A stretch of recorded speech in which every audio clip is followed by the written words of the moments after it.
سر لوگ کہتے ہیں نا وائرس بڑا خطرناک ہے، بیکٹیریا، سب سے خطرناک وائرس جو ہے نا یہ انسان ہے، اس سے خطرناک کوئی بیکٹیریا نہیں ہے۔ ہزاروں وائرسز اور بیکٹیریاز جو ہے نا وہ روزانہ انسان کے ہاتھوں مر جاتے ہیں، لاکھوں، جو ہمارا امیونٹی سسٹم ہے۔ ادروائز تو یہاں آئے دن جناب وبائیں پھیلی ہوں، انسان ماری جائیں۔ ہمارے اندر اللہ نے ایسا سسٹم رکھ دیا ہے کہ جب وائرسز یا بیکٹیریاز جاتے ہیں وہ تو کبھی کبھار انسان بیمار ہوتا ہے نا، ورنہ یہ تو جا رہے تو روزانہ تھوک کے حساب سے وہ سسٹم اس کی مخالفت کرتا ہے، ان کو مار دیتا ہے۔ یہ میدا دیکھ لیں کیا چیز ہے، گوشت کی چیز بنائی ہے، آپ اس میں جناب بوٹی ڈال دیں وہ بھی ہضم ہو کے نکل جاتی ہے، آپ سبزی ڈال دیں وہ بھی ہضم ہو کے نکل، ایسا تیزاب کا سسٹم رکھا ہے اور سب کچھ ہضم ہو جاتا ہے، سب کچھ۔ یعنی اللہ تبارک و تعالیٰ نے اس کو ایسا مینج کیا ہے۔ اب یہ صرف دل کو دیکھ لیں آپ، 1,00,000 دفعہ روزانہ سب دھڑک رہا ہے، 1,00,000 دفعہ روزانہ بغیر کسی بیٹری کے، اور خالی دھڑک نہیں رہا سر، 10,000 لیٹر خون پمپ کر رہا ہے پورے جسم کے اندر۔ یہ کوئی یو پی ایس بھی نہیں کام کر سکتا، ایک بندے کا دل نہیں چلایا جا سکتا، اتنا خرچ۔ یہ وینٹیلیٹر پہ دیکھیں نا کتنا خرچہ ہوتا ہے، روزانہ کا 1,00,000 1.5 لاکھ روپے لے رہے ہوتے ہیں، اس میں بندہ زندہ نہیں رہتا، صرف دل کو مصنوعی طور پہ چلا رہے ہوتے ہیں، میڈیکلی اس کی موت ہو چکی ہوتی ہے۔ اور جسم میں نسوں کی جو لینتھ ہے نا سر وہ اتنی زیادہ ہے کہ ایک انسان کی اگر نسیں جوڑی جائے نا تو زمین کے 2.5 چکر لگ سکتے ہیں جی، 1,00,000 کلومیٹر بنتا ہے، یعنی صرف میری نسیں ایسے جوڑی جائیں نا تو 40,000 سرکمفرنس ہے زمین کا، یعنی زمین پہ آپ یہاں سے چلیں اور گول پورا چکر کاٹ کے یہاں آئیں تو 40,000 کلومیٹر ہے، 2 چکر 2.5 چکر کاٹے جائیں گے ایک بندے کی نسوں کو جوڑنے کے، اور یہ ساری نسوں کے اندر خون جاتا ہے، اور سر یہ تو بھی صرف نسیں ہیں، یہ نسوں میں جو خون جاتا ہے نا یہ آگے پھر ہمارے جسم کے سیلز تک پہنچتا ہے، اور سر سیلز کی تعداد جو ہے نا وہ لاکھوں میں نہیں ہے، وہ کروڑوں میں بھی نہیں ہے سر، وہ اربوں میں بھی نہیں ہے، 100 ٹریلین سیلز ہر بندے میں موجود ہے، 1 ٹریلین جو ہے نا وہ 1000 ارب کے برابر ہوتا ہے، اور ارب تو میں نے آپ کو بتا دیا کیا ہے، کڈی خطرناک شے ہے ارب۔ 1000 ارب ہوں تو 1 ٹریلین بنتا ہے، تو 100 ٹریلین سیلز ہر بندے کے اندر موجود ہے، ایک ایک بندے کے اندر، ان کے اندر آکسیجن جاتی ہے، اس کی ڈویژن ہوتی ہے، اور اگر یہ خلیوں کی ریپروڈکشن ڈسٹرب ہو جائے تو کینسر بن جائے۔ سر ایک انسان کے 100 ٹریلین سیلز ان کے اوپر کنٹرول کر سکتا ہے کہ یہ صحیح صحیح کام کریں؟ پوری دنیا نے انسان مل کے بھی کھلیے تھا حساب رکھ سکتے ایک بندے نے، تو یہ کس نے حساب رکھا؟ اللہ نے۔ 100 ٹریلین سیلز، اور سائنٹسٹ کہتے ہیں کہ اتنا بڑا فگر ہے کہ اگر انگلینڈ جیسے 30 ملک ہو، کتنے 30 ملک انگلینڈ جیسے، اور 30 کے 30 صرف درخت ہی اگے ہوئے ہوں اس کے اوپر، ان درختوں کے جتنے پتے ہوں گے نا وہ 100 ٹریلین سیلز بنتے ہیں جو ایک بندے کے اندر اللہ نے رکھ دیا۔ اور سر یہ سیلز آپ یہ نہ سمجھیے گا کہ کوئی اینٹ یا بجری ہے، ایک ایک سیل جو ہے نا اس کے اندر پورا ایک پاور سسٹم ہے، ایک اگر سیل بنانا پڑ جائے نیو یارک سٹی جتنی جگہ چاہیے اس کے اندر جتنے سسٹم ہے جی۔ زندگی کی تو میں بات ہی نہیں کر رہا، زندگی تو کوئی ڈال ہی نہیں سکتا، اس کے اندر جو سسٹمز لگے ہوئے ساری کی ساری چیز، اور یہ ایک انسان کی بات ہو رہی ہے سر، ایک انسان کی، اور یہ صرف سیلز کی بات ہو رہی ہے۔ ابھی یہ نہیں بتایا جا رہا کہ وہ سیلز کیسے ڈیسائیڈ کرتے ہیں کہ کن سیلز نے آنکھیں بننا ہے، کس نے گردے بننے ہیں، یہ سیلز تو ایک جیسے ہی ہیں۔ یہ کون ڈیسائیڈ کرتا ہے ماں کے پیٹ کے اندر کہ یہ جو ایک گوشت کا لوتھڑا ہے اس نے کچھ عرصے بعد ڈیسیژن کرنا ہے کہ اس نے اتنے سیلز نے مل کے گردہ بنا دینا، اور سر گردہ اس کا پھر فنکشن بھی بنانا ہے سر، خالی گردہ نہیں بنانا، اس نے دل بنا دینا ہے۔ اور سائنٹسٹ کہتے ہیں یہ آنکھیں تو سمجھ سے باہر ہیں کہ اس کے اندر تو شیشہ ہے، گوشت میں کوئی ایسی چیز نہیں جو شیشہ بنا دے، شیشہ بھی بن جاتا ہے، اور خالی بنتا نہیں ہے اس کے اندر بنائی ہے۔ صرف آنکھ میں بولوں نا میرے بھائی 1 گھنٹہ چاہیے، یہ آنکھ کیا چیز بنا دی اللہ نے، پھر پھیپڑے ہیں، گردے ہیں، جگر ہے، ایک ایک بندے کی یہ چیزیں کنسیڈر کریں تو انسان یہ میریکل ہے۔ یعنی انسان خود بہت، یہی تو اللہ تعالیٰ نے فرمایا سنوریہم آیاتنا فی الآفاق وفی انفسہم، ان قریب زمین و آسمان میں اور تمہاری جانوں میں ایسی نشانیاں دکھائیں گے تم چیخ اٹھو گے کہ اللہ حق ہے۔ سر ایک بیج کے اندر اتنا ڈیٹا موجود ہے کہ جتنی انسانی تاریخ میں کتابیں لکھی گئی ہیں۔ یہ سیڈ خود اللہ تعالیٰ کا بہت بڑا معجزہ ہے۔ ایک بیج آپ زمین میں بوتے ہیں تو 6 ارب گنا بڑا درخت بن جاتا ہے، اور ارب تو آپ کو پتا ہے کتنا ہوتا ہے، 6 ارب گنا بڑا درخت اس ایک بیج۔ اور یہ بیج تو آپ کو صرف نظر آ رہا ہے نا، زمین و آسمان کی ساری مخلوقات مل کے ایک بیج نہیں بنا سکتی، ایک بیج نہیں بن سکتا۔ آپ کو تو یہ بے قدر نظر آ رہا ہے، لیکن سر اس بیج کے اندر وہ ڈیٹا ہے، ایک ایک چیز پروگرام ہے کہ اس سے جو درخت بننا ہے اس کے پتوں کا کلر کیا ہوگا، اس کے تنے کا سائز کیا ہوگا، اس سے فروٹ کون سا اگنا ہے، اس فروٹ کے پکنے کی ٹائمنگ کیا ہوگی، ایک ایک جو ڈیٹا ہے نا وہ یہ ہارڈ ڈسک، یہ بیج ہے۔ اور سر آپ نے تربوز کبھی کاٹا ہے؟ اس کے اندر سے کتنے بیج نکلتے ہیں؟ آج کل سردیاں امرود کھایا ہے، کتنے بیج نکلتے ہیں؟ ایک ایک بیج کے اندر کروڑوں امرودوں کا ڈیٹا موجود ہے۔ ظاہر ہے کہ جی آپ ایک بیج کو بوئیں گے تو ایک اور درخت نکل آئے گا سر، اس کے ساتھ سینکڑوں ہزاروں امرود لگیں گے، ایک دفعہ نہیں، آپ توڑیں گے اگلے سیزن میں پھر لگ جائیں گے۔ وہ نکلا کس سے ہوا ہے؟ ایک بیج سے، اور وہ ایک بیج خود ان ہزاروں بیجوں میں سے ہے جو ایک امرود سے نکلتا ہے۔ ایک امرود ہی جو ہے انبلیویبل چیز ہے۔ میں تو یقین کریں جب یہ یعنی تربوز کاٹتا ہوں میں پریشان ہو جاتا ہوں کہ کہاں کہاں بیچ میں ایڈجسٹ کیے ہوئے بیج، اور یہ جو تربوز آپ کاٹ رہے ہیں سر، یہ آپ اربوں تربوز کاٹ رہے ہیں، کیونکہ ہر بیج کے اندر ایک تربوز ہے، اور وہ جو اس بیج سے تربوز نکلے گا اس کے اندر کتنے آگے بیج ہوں گے، اور ان بیجوں کو بوئیں گے تو ان سے آگے کتنے تربوز نکلیں گے۔ اور اب کوئی بیوقوف ہوگا نا جو کہ یہ خود بخود ہو رہا ہے، اگر کوئی کہتا ہے یہ خود بخود ہو رہا ہے تو آپ کر کے بتا دیں۔ ہم آپ سے کہتے ہیں کہ آپ بیج بنا دیں، ہمیں بیج بنا کے کو بتا دیں، اس سے بھی آسان کوسچن دیتے ہیں آپ کو، بیج تو نہیں آپ بنا سکتے، ہم آپ کو انڈا دیتے ہیں توڑ کے،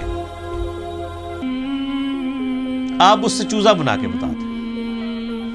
انڈا تو بنانے کا آپ کو کہہ ہی نہیں سکتے نا جناب، وہ تو آپ کو بھی پتا ہے، زمین و آسمان کی ساری مخلوقات مل کے ایک انڈا نہیں بنا سکتی۔ اور مجھے اگر آپ بتائیں کہ اگر کسی شخص کو یہ نہ پتا ہو کہ چوزا انڈے سے نکلتا ہے، آپ اس کے سامنے الٹے بھی لٹک جائیں نا وہ ماننے کے لیے تیار نہیں ہوگا۔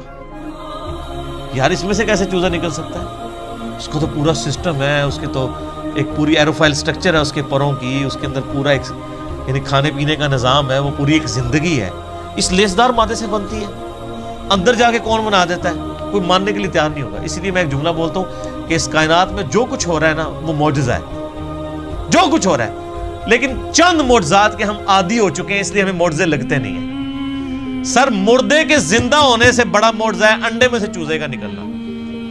وہ مردہ زندہ ہو جائے لوگ کہیں گے یہ بہت بڑا معجزہ ہو گیا، اس لیے کہ ہم عادی نہیں ہیں۔ سر اس سے بڑا معجزہ انڈے میں سے چوزا نکلنا ہے، اس کے اندر تو کوئی ایسی چیز موجود نہیں ہے، کون نکال رہا ہے؟ اور سر یہ ایک انڈا نہیں ہے، خربوں انڈے ہیں، مرغیوں کے انڈے، چیلوں کے انڈے، کبوتروں کے انڈے، طوطوں کے انڈے، یہ تو نہ ختم ہونے والی چیز۔ ایون یہ مکھیاں آپ کی جتنی نکل رہی ہیں شراط الارض، یہ سب انڈوں میں سے نکلتی ہیں۔ یہ ڈریگن فلائی جس کا میں اکثر ذکر کرتا ہوں، جس کے اوپر انہوں نے شنوک ہیلی کاپٹر بنایا ہے، وہ جس کے 4 پر ہوتے ہیں، جسے ہم پنجابی میں ہیلی کاپٹر کہتے ہیں۔ سر یہ ایک بال پوائنٹ کے نقطے جتنا انڈا ہے جس سے وہ نکل رہی ہے، اور اس کے ایک ڈھیلے کے اندر نا 25,000 آنکھیں ہوتی ہیں ایک ڈھیلے میں، اور وہ اس کی آنکھ کتنی سی تھی وہ ہوگی آپ دیکھ لیں، اور وہ پورے کوارڈینیٹس اپنے لوکیٹ کرتی ہے۔ آپ کے ہیلی کاپٹر اور جہازوں کو تو لینڈ کرنے کے لیے جگہ چاہیے، اور اللہ نے جو بنائے ہوئے ہیں، چڑیے کو آپ نے کبھی دیکھا ہے؟ اس کو لینڈنگ کے لیے کوئی جگہ تلاش کرنی پڑتی ہے، کوئی جگہ صاف کروانی پڑتی ہے، جدھر سے اٹھے جہاں مرضی جا کے لینڈ کر لیں۔ اور ہمارے جہازوں میں تو ہمیں فیول ڈالنا پڑتا ہے سر، چڑیا میں آپ کو نہیں فیول ڈالنا پڑتا، وہ خود اپنا فیول لیتی ہے۔ اور آج کل تو یہ سردیاں ہیں، آپ کو پتہ ہے آج کل وہ پرندے آئے ہوئے ہیں سائبیریا سے، ادھر 10,000 کلومیٹر کا سفر، کتنا سر؟ بوئنگ 747 میں ایک دفعہ ٹینکی فل کرے نا وہ بھی 8,000 کلومیٹر اڑتا ہے انجنوں کے ساتھ۔ اور یہ نازک سا پرندہ جس کو آپ سرخاب کے پر سنا بھی ہوا ہے نا، سرخاب آپ دیکھ لیں کتنا سا اتنا سا پرندہ ہوتا ہے اگر اس کو پر پھیلائے تو، اور وہ ان پروں میں وہ طاقت، بالکل نازک سے پر ہے سر، 10,000 کلومیٹر اڑ کے آتا ہے بغیر کھائے پیے. جی اسٹیش ہے کوئی نہیں. اور توکل دیکھیں، سمندر کے اوپر سے اڑ کے آتا ہے جہاں وہ لینڈ بھی نہیں کر سکتا، اور اس کو اپنے اللہ کے اوپر کتنا اعتماد ہے کہ یہاں پہنچتا ہے وہ بغیر کھائے پیے. اور وہ نیند کی کنڈیشن میں بھی، یعنی وہ جس کو پنجابی کہنا جاگو میٹی رہتا ہے، وہ اڑتا رہتا ہے، اس کے پر چلتے رہتے ہیں، وہ اپنی نیند بھی ہوا کے اندر پوری کرتا ہے. 10,000 کلومیٹر کا سفر کر کے آتے ہیں یہاں پہ. اور کیونکہ وہاں زیادہ سردی ہوتی ہے نا، یہ بھی ان کو پڑھایا ہوا ہے اللہ نے جناب کہ سردی زیادہ ہوگی، چلو سب کانٹیننٹ. پھر یہاں پہ ہمارے جو شکاری لوگ ہیں کچھ شکار کرتے ہیں، زیادہ تر تو وہ بچ جاتے ہیں. پھر وہ جب موسم جب صحیح ہوتا ہے وہ واپس بھی رشیا چلے جاتے ہیں. یہ سر میں صرف ایک سپیشیز کی بات کر رہا ہوں. تتلیاں ہیں وہ بھی ملینز کی تعداد میں. آپ اگر ایک یوٹیوب کے اوپر آپ یہ نیشنل جغرافی والوں کا پروگرام دیکھیں نا، میگا مائگریشنز کے نام سے بڑی بڑی جو یعنی ہجرتیں ہوتی ہیں جانوروں کی، کہاں سے کہاں تک جاتے ہیں، بندہ حیران ہو جائے. یہ ہاتھی جناب جو آپ کو بالکل سیدھا سا نظر آ رہا ہے، یہ صرف پاؤں مار کے نا زمین پہ 40 کلومیٹر دور کمیونیکیشن کر لیتا ہے دوسرے ہاتھی کے ساتھ کہ سر میں تھے جے. 40 کلومیٹر بغیر موبائل فون کے. اور یہ جو عقاب ہے کئی کلومیٹر سے نا ایک کیڑا بھی زمین کے اوپر دیکھ لیتا ہے سر، اور وہ شکار کرتا ہے. اللہ نے اس کو سکھا دیا.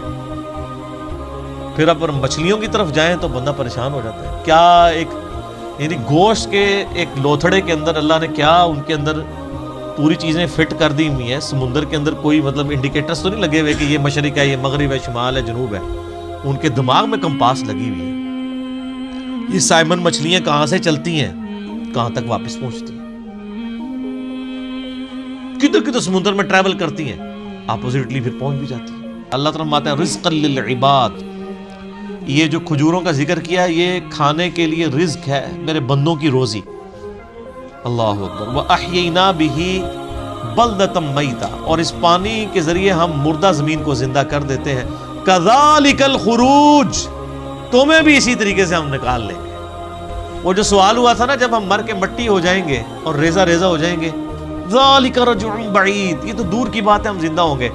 اللہ نے یہ سارے دلائل ذکر کر کے کہا كَذَلِكَ الْخُرُوجِ. اور جو اللہ اتنے بڑے بڑے کام کر رہا ہے نا، اور مردہ زمین سے وہ پانی کے ذریعے نباتات کو اگا رہا ہے، تمہیں بھی زمین سے اگا لے گا اسی طریقے سے. یہ ٹینشن نہ لو یہ اللہ کیسے کرے گا. اللہ کے لیے کوئی مسئلہ ہے؟ اللہ تعالیٰ اس سے زیادہ مشکل کام آلریڈی کر رہا ہے. اور جو تم دیکھ رہے ہو، دیکھ رہے ہیں نا سر، ہم نہیں دیکھتے ہیں جناب بارشوں کی وجہ سے زمین کے اندر سے نباتات اگتی ہے، دیکھ رہے ہیں نا. اور نہ بھی دیکھ رہے ہو، یہ ہماری زندگی اس بات کا ثبوت ہے. آج اناج اگنا بند ہو جائے سارے مرے پڑے ہوں گے. تو یہ عملی تواتر ہے، سب کو پتا ہے کہ یہ ہو رہا ہے. اور اللہ ہمارا رزق للعباد، یہ ہمارے بندوں کے لیے رزق ہے جو ہم اگا رہے ہیں. اب اس کے اندر بھی قیامت مضمر ہے سر. وہ بیمار لوگ جب ڈاکٹروں کے پاس جاتے ہیں نا تو وہ ڈاکٹر کہتے ہیں اور ڈاکٹر صاحب اینے چاول کھاتے سن بس طبیعت خراب ہوگی. اب چاول تو منع تھے. تو جو سیانے ڈاکٹر ہوتے ہیں وہ کہتے ہیں جناب گولی بھی تو اینی جی ہوتی ہے نا، اتنی سی گولی بندے کو ٹھیک کر دیتی ہے اور زہر کی اتنی سی گولی بندے کو مار دیتی ہے. تو اتنے چاول تو بہت زیادہ ہوتے ہیں. یعنی رزق ہے چاول، لیکن اگر وہ بھی ہمارے جسم رسپانس نہ کرے اس کو تو ہمارے لیے بیماری بن جاتا ہے. تو یہ زمین میں جتنی چیزیں ہم کھاتے پیتے ہیں اگر یہ کمپیٹیبل نہ ہو، اس کے لیے کمپیٹیبلٹی کا لفظ انگلش میں استعمال ہوتا ہے ہمارے جسم کے ساتھ. تو سر یہ تو ایک قطرہ ٹپکاتے ہی، یہ آم جو آپ چوس رہے ہیں، آم کی ایک ڈراپ زبان پہ رکھتے ہی بندہ مر سکتا ہے اگر یہ ہمارے جسم کے ساتھ کمپیٹیبل نہ ہو. ایک قطرہ مارنے کے لیے کافی ہے.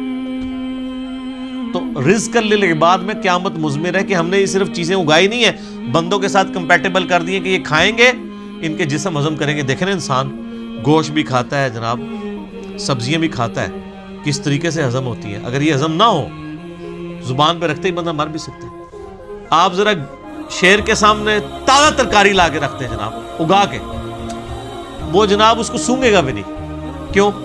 اس کو پتہ ہے میرا رزق نہیں ہے. اور بکری کے سامنے آپ لا کے بہترین جناب چھوٹے گوشت کا، یا چھوٹا گوشت تو چلو اسی کا ہوگا، وہ کہے گی یار میں نہیں کھاندی، غیبت ہی نہ ہو جائے، مردہ بھائی کا گوشت. ਉਹਦੇ ਸਾਹਮਣੇ ਜਨਾਬ ਮਛਲੀ ਲਿਆ ਕੇ ਰੱਖ ਦਿਓ, ਤੁਸੀਂ ਮੋਟਾ ਗੋਸ਼ت ਲਿਆ کے رکھ ਦਿਓ, کھائے گی بکری؟ تو دیکھ لیں کمپیٹیبل. اور پھر جو اللہ نے دودھ بنا دیا ہے، اور سورۃ النحل میں اللہ تعالیٰ فرماتا ہے نا کہ گوشت اور گوبر کے اندر سے، خون اور گوبر کے اندر سے ہم تمہیں دودھ پلاتے ہیں. سر دودھ کی تو آپ کو امپورٹنس کا نہیں پتا. اس وقت جتنی انسانیت زندہ ہے دودھ کے اوپر ہے. دودھ ختم ہو جائے نا تو بچے بڑے ہی نہیں ہو سکتے. ابھی آپ روٹی کھا رہے ہیں نا، بچپن تو سب نے دودھ پیا ہوا ہے. انسانیت جو بڑی ہوئی ہے وہ کس کے اوپر ہوئی ہے؟ دودھ کے اوپر. اگر دودھ نہ ہو، یا دودھ بھینسیں دینا یا گائے بند کر دے، تو سر انسانیت نے کہاں سے بڑھا ہوگا؟ یہ آپ خشک بھی پیکٹوں کا دودھ بھی جو ہے وہ اسی سے بنایا جاتا ہے. افعینا بالخلق الاول، کیا ہم پہلی دفعہ بنا کر تھک گئے ہیں؟ ہائے ہائے، پہلی دفعہ کو کام کرنا جو ہے نا مشکل ہوتا ہے، دوبارہ تو بڑا آسان ہوتا ہے. یہ بھی قرآن پاک میں آیت آتی ہے کہ جس نے پہلی دفعہ پیدا کیا وہ دوبارہ بھی پیدا کر سکتا ہے. تو اللہ تعالیٰ ہمارے کیا ہم پہلی دفعہ بنا کے تھک گئے؟ بل ہم فی لبس من خلق جدید، بلکہ اصل میں یہ دوبارہ پیدا ہونے کے بارے میں شک میں پڑ گئے. شک میں کیوں پڑے؟ سر اپنی مرضی کی زندگی گزارنا چاہتے ہیں نا، ورنہ کائنات کے اندر تو کتنے میں نے فزیکل فینومینا آف نیچرز کا ذکر کیا، وہ کافی ہے انسان کو خدا تک پہنچنے کی.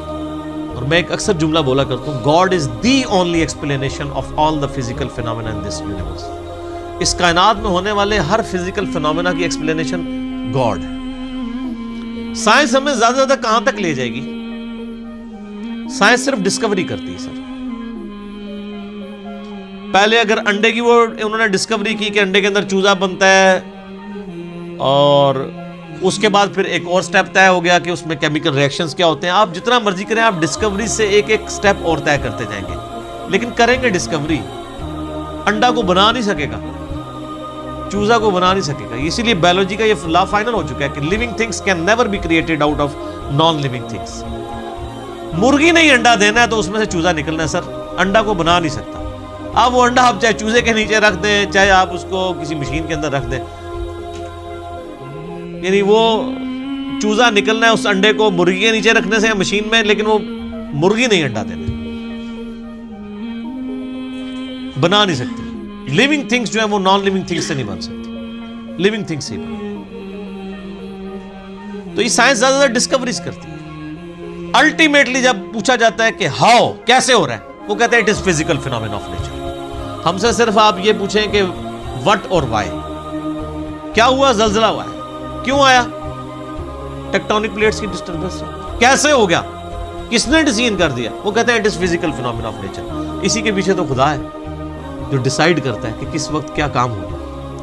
تو جتنے بھی کائنات کے اندر عوامل ہیں ان کے پیچھے ایک ڈیوائن سورس ہے. آپ اسے سپر نیچرل ایجنسی کہہ لیں، سپریم بینگ کہہ دیں، سپر نیچرل اتھارٹی کہہ دیں، آپ بھگوان کہہ دیں، آپ خدا کہہ لیں، آپ گاڈ کہہ لیں، آپ اللہ کہہ لیں، وہ ایک ہی ہے.